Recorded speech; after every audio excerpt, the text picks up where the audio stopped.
Okay, so from the topics that I offered to speak about, one of the ones that they asked me to speak about is about happiness.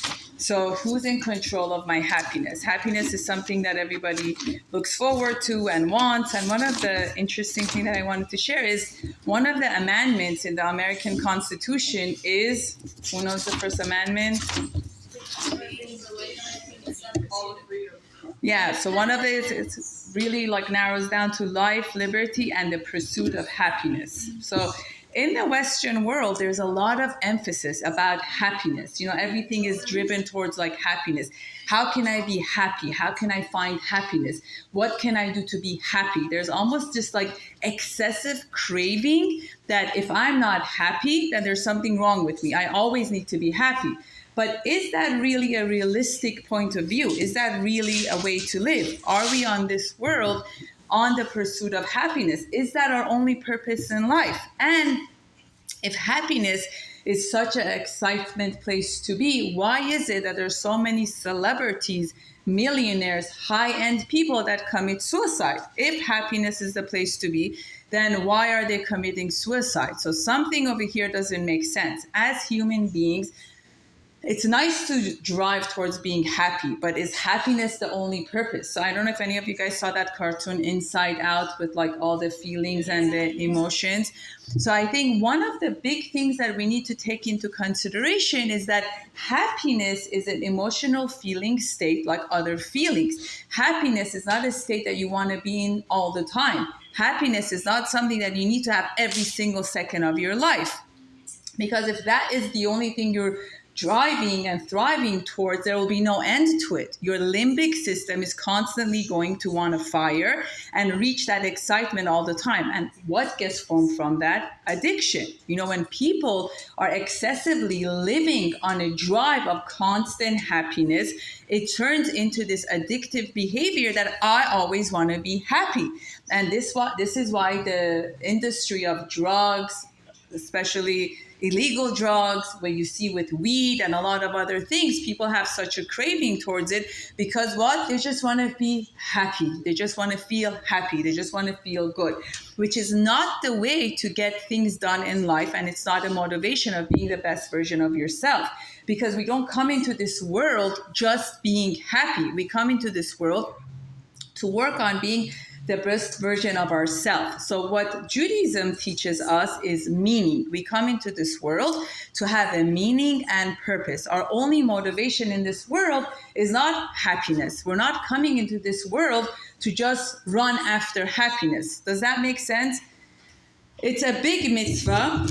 If any of you guys that could read Hebrew, it says mitzvah gedola lihot besimcha tamid. So one thing that it says, it's a huge mitzvah to be happy all the time. So now it makes you wonder. I just said the whole motivation in life is not happiness, but from another hand, I'm telling you it's a big mitzvah to be happy. What's the difference? Spiritual happiness is very different than a physical happiness. Spiritual happiness is long lasting. It's when you make choices to make the world a better place, whereas physical happiness is limited.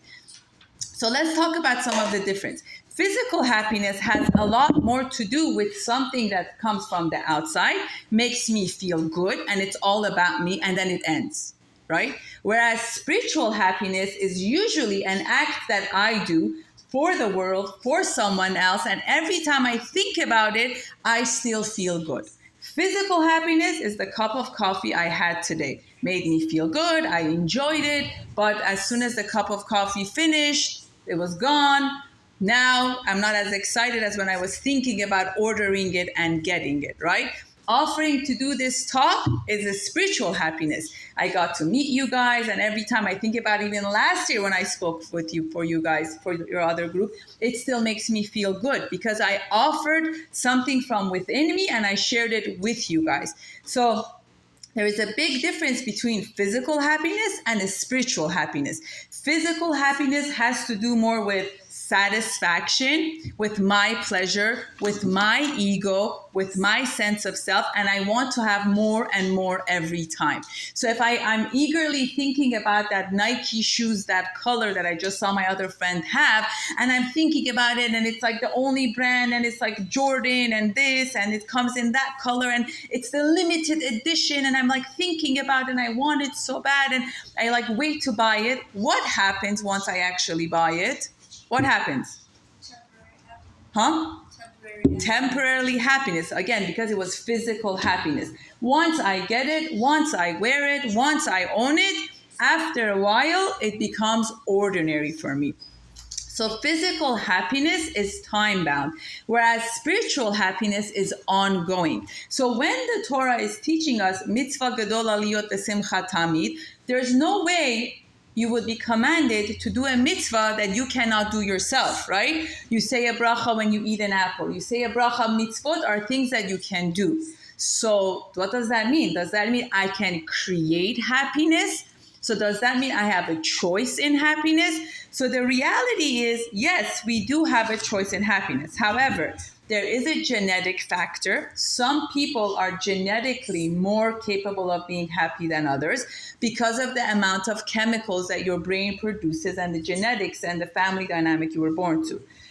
Your culture, the family dynamic, your temperament, your essence of who you are, and also your mind. Your mind has a big impact on how you perceive happiness. When situations take place, the explanation you give to the situation is what will determine you coming out of it or not. Are you going to ruminate over it or not? So the chemicals in our, like as you can see here, it says happiness blooming from within. So what is the true tool of happiness? When I'm able to take control of that from within myself, meaning what? That I become in control of my happiness instead of making other people in charge of my happiness.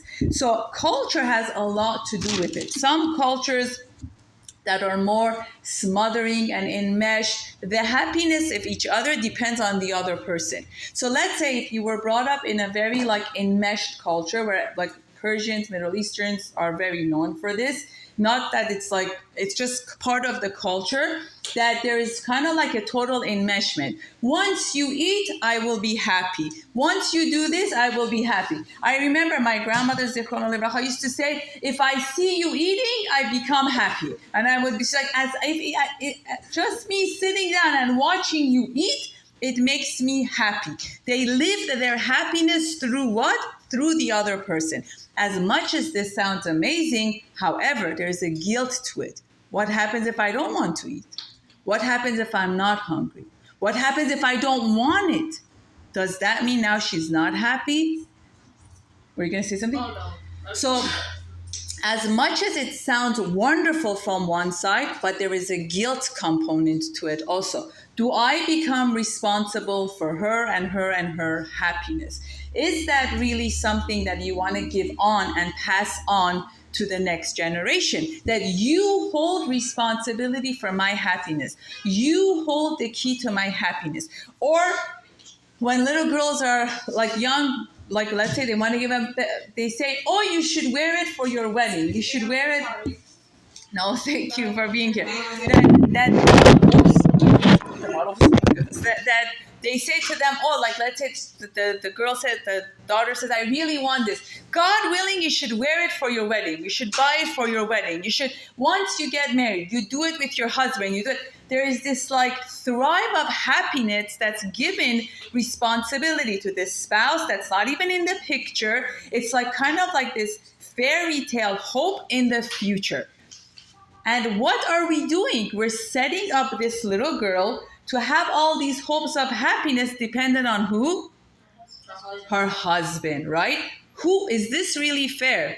Is this really fair to put all these expectations and demands on this person that's not even in the picture yet to this 7-8-year-old child? Is that really fair? Or is it that we raise the girl, raise the daughter on, I look forward to you to be the best version of yourself, to bring out the best in that you can, that God has given you as an individual, as who you are right now, sitting here to bring out into the world, and God willing, amongst the blessings down the line in your life will be that, right? Not that your sole purpose is that. So if your sole purpose in that, what happens when this child is 18 or 19? All of her friends are getting married and have kids and she's not. So are we setting her up to be what is it? Destroys her. But it's all subconsciously. We're not even realizing that we're saying that. But when we tell ourselves that happiness is not something that someone gives to me, right? Happiness, again, the Torah says, mitzvah gedola liyot besimcha tamid. What does that? But how can I be happy all the time? Life has up and down. It's the matter of the choices I make in my life.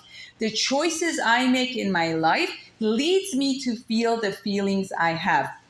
My husband, my children, they are not the ones responsible for my happiness. Who's responsible for my happiness? Myself, right? So the true key to happiness is finding that within ourselves. Happiness, the minute you give it into someone else's hand, you're done. Because they will be, the puppets that like move around with the string. I don't know what they're called. Yes. What are they called? Yes. Yeah. So I'm saying they become that of your life. They get to move you how they want. They get to shape you how they want. And this is the classic case of codependency. Codependency and people pleasing is when you are raised thinking that your happiness depends on somebody else. But that is not a healthy way to live. Go ahead. Isn't that like a conditioning happiness kind of? Right. So that's what I'm saying. Like physical happiness becomes like a conditional happiness, that I am only happy if you're happy with me. And if you're not happy with me, then I'm not happy. But that's not a healthy way of thinking. A healthy, happy way of thinking is I can have my opinions, you can have your opinions, we can have difference of opinion, we can disagree with each other. But that does not mean that I need to personalize it and stab myself with it because you do not agree with me or we have our differences. So part of being able to really understand this is that happiness is more than my needs being met. Happiness is when I'm able to be content, serene, shalom, at peace. So serenity is a place to be. When I'm able to be within peace within myself and where I am in my life, whether I have everything that I want or not. Because no matter what, there are always going to be other things that I want that I don't have. But in Pirkei Avot, in the book of Ethics of Our Fathers, it says, who's the one that's rich? What does that mean? Who can translate it? Happy with their lot. And what does that mean? You are content what you have. So what is a true rich person? A true rich person is the one that's content with what they have. They make the best of what they have. They make the best of what's in front of them. Just 2 weeks ago, we finished the story of Yosef, right? Yosef HaSadik, Yaakov's son. One of Yaakov's 12 sons was Yosef, right? Do you think Yosef was happy all the time in his life? Was Yosef happy? Would happy be one of the emotions we would give Yosef? No. Because throughout Yosef's life, we read about a lot of the different scenarios that made him cry. Somebody earlier here spoke about cry and sadness. We heard about Yosef crying when his mother passed away, crying when he was separated, crying whenever he saw his brother Benjamin. We learned about Yosef also having the feeling of crying. So was happy one of the big feelings that we learn about Yosef? Not necessarily. But was Yosef a successful person? But was Yosef able to get ahead in life despite of his circumstances? What was so amazing about Yosef is Yosef was never determined by his circumstances. Meaning, when he knew his brothers weren't happy with him, did he fall apart? Did he fall apart? Did he think he's worthless because his brothers didn't like him? No, because he came from a very strong mother like Rachel. And even till now, we say whenever we have very hardship in life, we ask Mama Rachel to cry for us. So here we have two big people in the Torah that were very in tune with their sadness. When things didn't go their way, they had their emotional feelings. They spoke about it to God, they released it, but yet they are the pillar of us till this day, 3,000 years later. We still tap into their energy to daven for us. They weren't happy people, right? But they were people that were never determined by their circumstances in life. Even though Rachel's husband got married to other women, she still had her connection with her Yaakov. She knew that Yaakov loved her. So the lesson that we're learning is that happiness is not about things always going our way, right? Happiness is about the meaning I give to the circumstances that happens to me, and what is my strongest relationship, that part of me that connects with that godliness, that higher connection that I have. Despite what is happening in front of me, despite my circumstances, I don't lose sight. Right? I don't fall apart. When things don't go exactly that I had anticipated, I don't fall apart. True happiness is when I'm able to anchor myself despite what's happening, despite the storms in my life, despite the challenges, despite the rain, despite the snow, despite the thunder, right?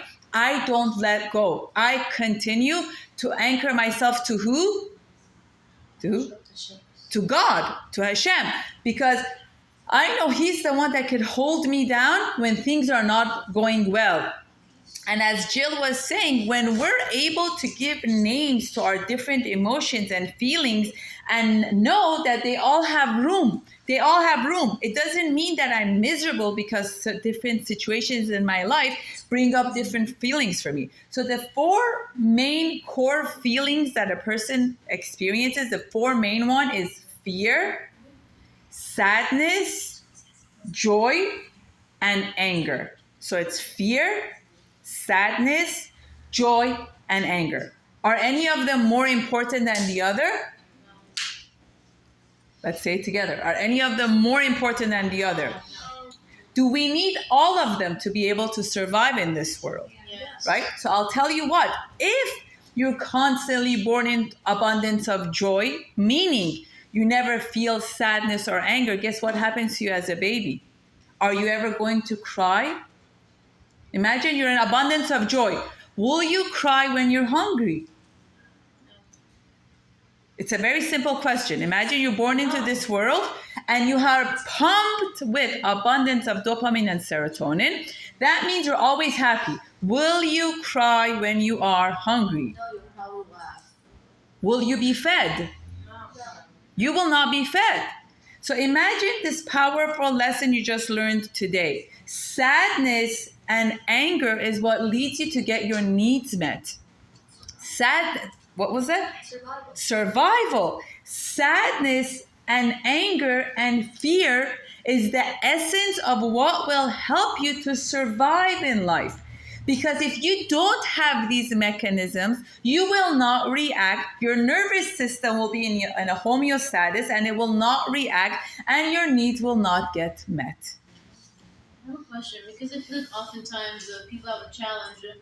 They either fake to be happy or they fall apart to a pit of despair. Right. So that goes back to what I said about our upbringing has a lot to do with it. So as a child, if your mother or your father helps you have space for sadness, helps you have space for fear, helps you have space for disappointment, when you grow up, you will not fall apart. You will know that this too is part of life and you will build the resiliencies of how to bounce back. The biggest problem is we went from a society and a community of, let's say, feelings wasn't on the front line, to now everything is about feelings. But what we want to be is in the middle.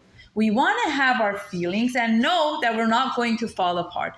We want to reach a point where feelings becomes like the wave in the ocean, right? That we're like the shore, the feeling comes, we feel it, we name it, we sense it, and we're able to let it go.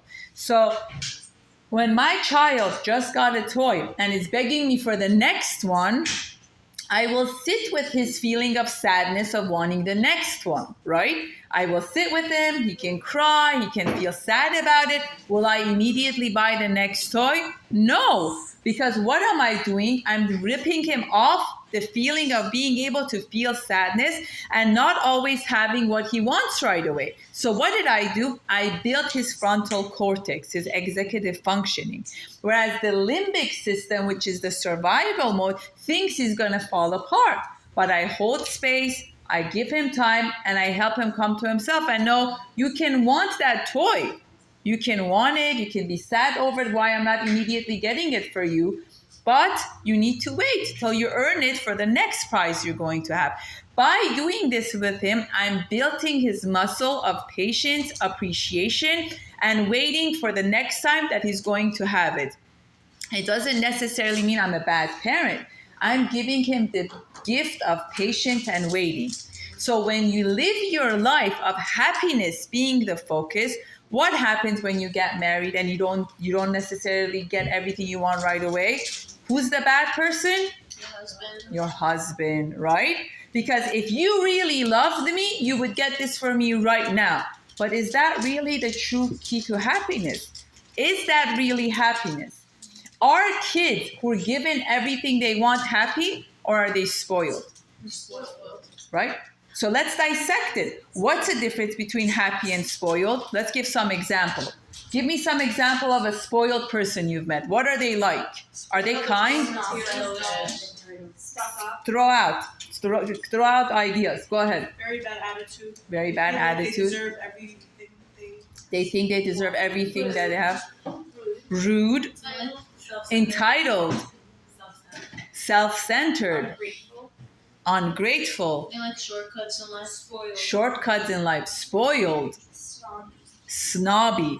What's the energy like when they walk into a room?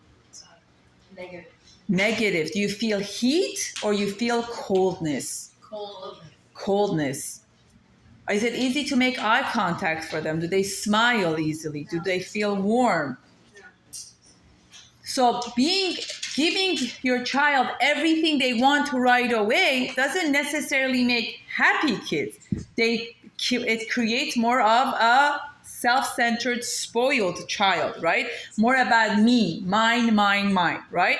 Whereas happiness, when it's given from the inside, where it's revolved more about kindness, appreciation, giving, thinking about others, noticing what other people are going through. What are those people like?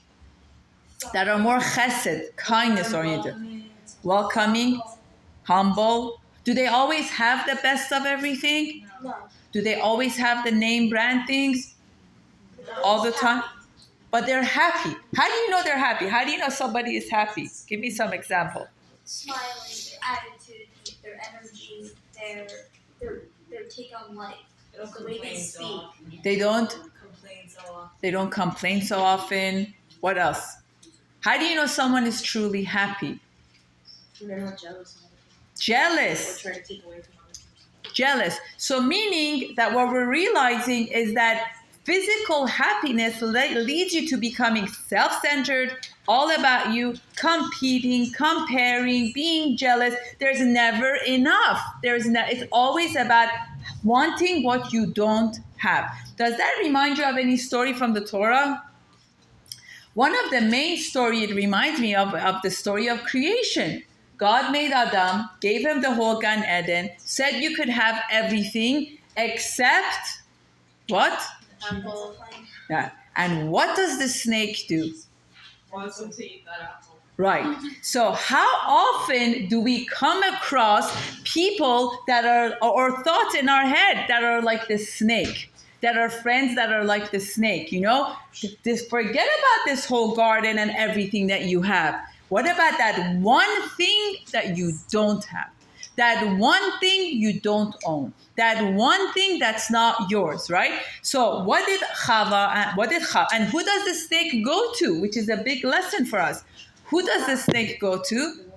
The woman, right? Because the snake knew women are more likely to this tendency of noticing what's not theirs, right? It's a nature, like it's kind of like within us. We could either break out of it or give into it, right? How often has it been that you got dressed up, you're as happy as can be, the minute you walk to a party and one of your friends points out something that friend has and you don't have, and everything about your outfit in your head, that good feeling is gone. You walk in with a friend that points out the good within you guys and you feel pumped up. You walk in with another friend that points out what those people have and you don't, and your mood goes down. How often has that happened to you guys? That you get impacted by what that friend of yours is telling you. You know, that friend of yours that always notices what you're missing versus that friend of yours that notices whatever you do have.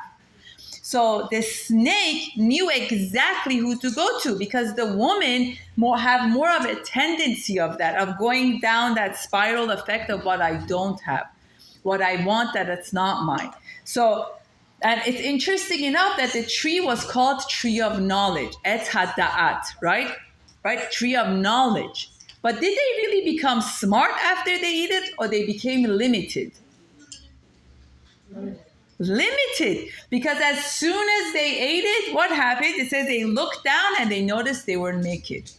If you look in the book of Breshit, you see before then they were nude, walking around. There was nothing about that. There was no busha, no embarrassment. But the minute they ate from the Etz Hada'at, suddenly intimacy, sexuality, and all of it was associated with them noticing they were naked. And another interesting thing is that the word sex and intimacy in the Torah, do you know what it's called? Yada. No. It says, and Abraham knew his wife. And Yaakov and Yitzchak knew his wife, and it leads them to be pregnant, right? So this word knowledge, a deeper understanding, is a very profound concept in the Torah, which teaches us that knowledge is everything. You want to know what's the key to happiness? Knowledge. You want to know what's the key to a good intimacy and intimate sexual life? Knowledge. You want to know what's the way to get to know someone? Knowledge. But the minute you bring in physicality and sexuality and stuff, guess what? You closed up the door to knowledge, right? The minute the physicality and the physical touch and that comes in, knowledge is more limited. I always say, when you're dating, that's when you want to use your knowledge. You don't want to bring in the emotions yet. First, you want to use your knowledge to see where you're holding, take care of that, because the minute the emotion comes in, the knowledge goes down.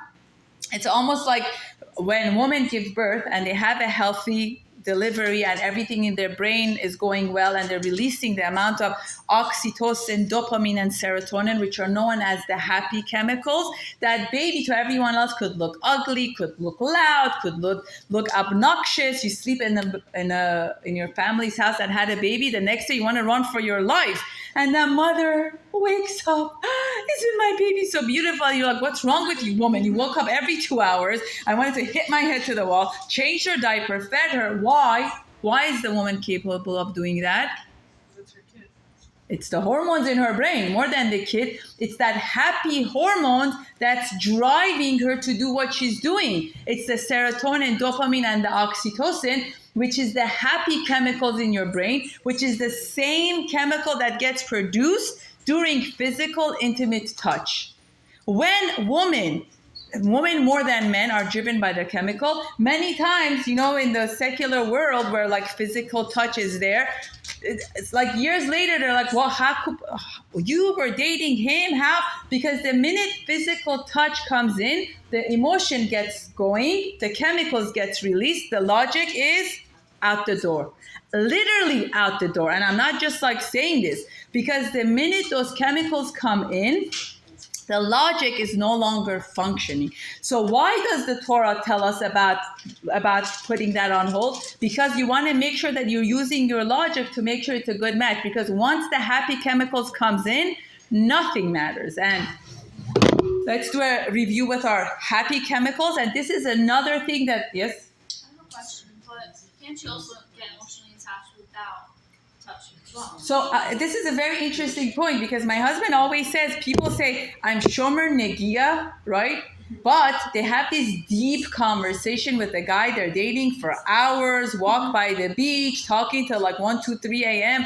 So he always says Shomer Negia is a style of dating. It's not just about not touching. So sometimes through deep emotional conversation, that can lead into that too, because that can also lead you to producing oxytocin. So those deeper level of bonding, talking about deep level of connection can lead you to producing those chemicals as well. So what we're saying is, just like a person will never purchase a house because they fall in love with it, right? They want to first make sure the mortgage matches, the location matches, the monthly that they're making matches, right? Before they go sign the down payment paper. You want to do the same thing for your lifelong partner. You want to make sure that all of those things are on the same matching level before you let the emotions out. Because when the emotions comes out, it's much harder to put it back in. Does that make sense? Once that emotional experience of that happens, and now on top of that, imagine you have a girl that you've pumped up since 7 years old, husband, right? So she has all these excitement. This guy comes along, respects her, appreciates her, thinks she's smart, thinks she's beautiful, and these are words she's never heard. What's going to happen? She's going to fall head over heel for him. But is she falling head over heels for him, or is it the feelings she's feeling inside her body? Does that make sense, or am I saying this too fast? So, meaning, if you've gone all your life and no one has ever told you, you are wonderful for being you. You're smart, you're kind, you're caring, you're friendly. You know, I really love how you do that. Imagine you've never heard these things, right? So what happens the first time you hear it? What happens? You what? It blinds you. Why? Because you're not used to it. But guess what your body feels? Your body feels good. Your body feels like, oh my God. So what do we want to do? We want to make sure that these happiness are created within you, within who you are, so you're not blinded by that just because it's your first time hearing it from the outside. You want to make a logical decision, first logic and then emotion. The Western world keeps telling you happily ever after. That's only in Hollywood. That does not work in real life. And if on top of that, you're not having logic inside and you are running after happiness, then you're going to be blinded. So the more you build that from within you, you're less likely to get into that trap. That you know what your value is. You know what your worth is. You know who you are. Then you get married and you make a choice from that logic being there too, not just emotion, right? Imagine if somebody tells you, why did you buy that house? I don't know, I just fell in love with it. Is that going to be able to pay the mortgage and the taxes and everything else that comes with it? So a home and a relationship more or less is like, I always tell girls, you got to choose. You want to be a motel room, a hotel room, or a house that gets purchased. You make that value for yourself. So when your happiness is within you, you don't become anybody's motel, hotel, you know where you stand. You know where you're holding, and you know that you're valuable for that. If they're not looking at you as a mortgage kind of thing, then you don't want them in your life because you know where you're holding. Does that make sense? So I think it's a lot about knowing that you're valuable for who you are and what you represent, because God created you. You have the image of God within you. You're valuable for who you are. I always tell my girls in the Beit Knesset, my daughters and my son, any guy tells you you're beautiful, come here, I want to give you a candy. You don't take that candy, you come and tell me, I'll give you 2 candies. Nobody needs to tell you you're beautiful or pull your cheek for a candy. If anyone does that in our Beit Knesset, like my husband tells them, she's coming. They're like, if you don't want to hear my wife give you a speech, do not bring out candy. No, you don't tell my 2-year-old, 3-year-old, 4-year-old, not my son, not my daughter. I don't need you to tell them they're beautiful, pull their cheek, or give them a hug for a candy. No, they are beautiful despite you seeing it or not. So these are the ways that from a young age, we built ourselves knowing that my beauty is not about your acknowledgement, for you to give me a candy or for me to give you a hug. That's not okay. What is it? That's good boundaries you're teaching your kids. Yeah, and I bribe them. I say I give you double. That's kind of like kids are kids, like I can't. So they come and they say that one said is going to give me a candy. So first I go and I say, please don't ever do that to my child or any other child in this house, in my home. This is not okay. And if anyone wants to give anyone candy, it should be next to the parent publicly. No candy should be given to anyone in a private location. And as a trade-off of a hug or a kiss, no thank you. No thank you. So this is part of building from the within. You're beautiful, you're smart, you're confident. When people meet our daughters and our son, they always say, your kids are so assertive. I'm like, good. We are having a hard time because assertive kids are harder on the parents, but it's good for themselves. Passive kids are easy for the parents, but bad for themselves. When your kids are passive and they're the nice girl syndrome, it's a problem because when they become an adult, they don't know how to assert themselves, right? So we don't want to create a nice girl syndrome. We want to create a respectful girl. But first and foremost, respect for themselves. So when we raise ourselves in a very happy-driven society, as long as I'm happy, who cares what price I pay? No. No, it doesn't work like that. We're not here to just be happy. We're here to have spiritual happiness from within ourselves for the right reason. So here's a breakdown of these are the chemicals in your brain that makes you feel what you feel. So one of the things we were talking about first is about who's in charge of our happiness. So we said there's a genetic component of, where you're born and what's in your gene. There's a cultural component of where your parents set up the standard of happiness for you. And this is the chemical part of it and our cultural level. And what I mean by our parents is, let's say if you raised in a home that whoever's house they go to, after you come home and in the car, mom or dad says, did you see what they had? Did you see the flower? Did you see the picture frame? Did you see the furniture set? And moms, especially, they don't realize that you are hindering your child's ability to see happiness in your home or not see it. So they just gave me a cue about wrapping it up. So I'm saying our words create the meaning and the standard of where we're holding with happiness. So be mindful of the self-talk you have to yourself. So the number one factor for happiness is the dopamine, the chemical dopamine that gets produced in your brain. And these are the natural way where you can get yourself to produce dopamine, which is about completing a task, eating a good food, doing self-care activities, celebrating small wins, being proud of yourself, even for small tasks that you did, telling yourself, good job that you were able to do that. Achieving goals. Oxytocin, this is the bonding chemical that I said. When a mother gives birth, she produces it. That's what makes her have that. And it also happens with physical touch. So if you use it too early, it can make you think things without having logic in there. So physical playing with a pet, doing something nice for someone, hugging the hug makes you release it. So again, you got to be very careful with that because once it starts pumping, you don't think logical anymore. Serotonin is also another good chemical that makes you feel good. Meditation, swimming, and spending time in the sun. Sun can make you release serotonin. And endorphin, laughing, watching a good movie, and dark chocolate and exercise makes you produce it also and makes you feel good. You can take pictures after it. And one last thing that I wanted to also emphasize on, I know they told me I should wrap it up, but it's very important as a woman that you get comfortable and understanding your menstruation cycle. Your menstruation cycle has a lot to do with your mood. When your menstruation, the first day of your period starts, most women's estrogen drops. Estrogen is a chemical in your brain that leads to the amount of serotonin and dopamine that you're producing. So 2-3 days before your period, so 2-3 days after it, is usually when you're in your lowest mood. You're not as excited, you're not as pumped up because the chemicals, because of the hormones in your body is dropping.